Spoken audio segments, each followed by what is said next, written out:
पुणे महानगरपालिकेच्या इंजिनियर पदासाठी घेण्यात आलेल्या भरतीमध्ये मोठा घोटाळा झाला। या भरती प्रक्रियेमध्ये 26 उमेदवारांची नावं दोनदा आली आहे। त्याबरोबरच या भरती प्रक्रियेमध्ये इंजिनियर पदाचा निकाल विद्यार्थ्यांना थेट न दाखवता त्यामध्ये दोनदा करेक्शन करण्यात आलं। या संशयास्पद भरती प्रक्रियेची चौकशीची मागणी सामाजिक कार्यकर्ते विजय कुंभार यांनी केली आहे आणि या सगळ्या संदर्भात विजय कुंभार यांच्यासोबत संवाद साधलाय आमचे प्रतिनिधी चंद्रशेखर भांगे यांनी पाहूयात।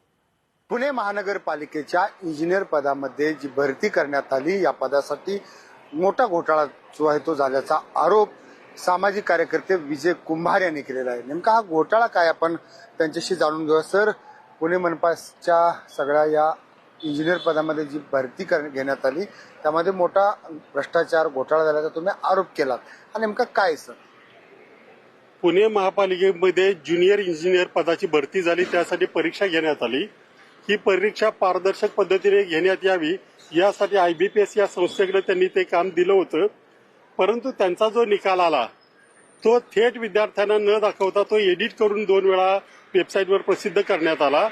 तसंच त्याच्यामध्ये 26 विद्यार्थी असे आढळलेत की ज्यांचं 2 वेळा नाव आलेलं आहे, म्हणजे एकच परीक्षा।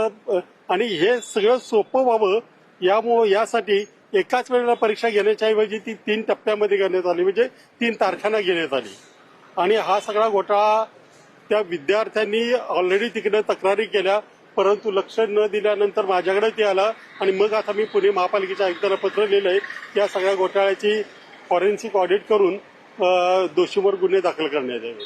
कॅमेरामॅन तुषार ननावरे, मी चंद्रशेखर भांगे, लोकशाही न्यूज, पुणे।